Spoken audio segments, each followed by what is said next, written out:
The shorter your sleep, the shorter your life. The decimation of sleep throughout industrialized nations is having a catastrophic impact on our health, our wellness, even the safety and the education of our children. It's a silent sleep loss epidemic, and it is fast becoming one of the greatest public health challenges that we face in the 21st century. The disruption of deep sleep is an underappreciated factor that is contributing to cognitive decline or memory decline in aging, and most recently we've discovered in Alzheimer's disease as well. There's a structure that sits on the left and the right side of your brain called the hippocampus. It's very good at receiving new memory files and then holding on to them. Yet in those people who are sleep deprived, we actually couldn't find any significant signal whatsoever. Without sleep, the memory circuits of the brain essentially become waterlogged, as it were, and you can't absorb new memories. We have since discovered that a lack of sleep will even erode the very fabric of biological life itself, your DNA genetic code. So here in this study, they took a group of healthy adults and they limited them to 6 hours of sleep a night for 1 week.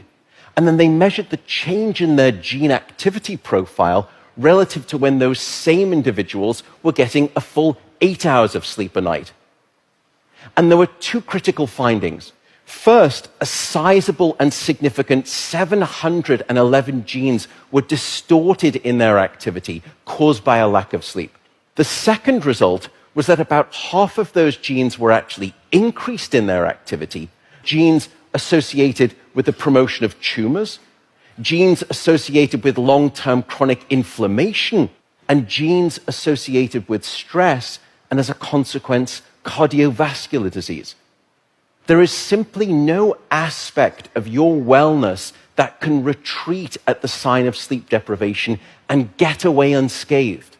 And at this point, you may be thinking, oh my goodness, how do I start to get better sleep? What are your tips for good sleep? The first is regularity.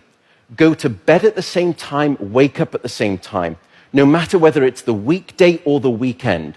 Regularity is king, and it will anchor your sleep and improve the quantity and the quality of that sleep.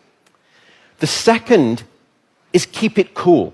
Your body needs to drop its core temperature by about 2 to 3 degrees Fahrenheit to initiate sleep and then to stay asleep. And it's the reason you will always find it easier to fall asleep in a room that's too cold than too hot. So aim for a bedroom temperature of around 65 degrees or about 18 degrees Celsius. That's going to be optimal for the sleep of most people. Sleep, unfortunately, is not an optional lifestyle luxury.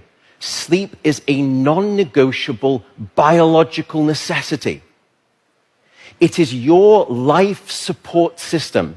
And with that soapbox rant over, I will simply say good night, good luck, and above all, I do hope you sleep well.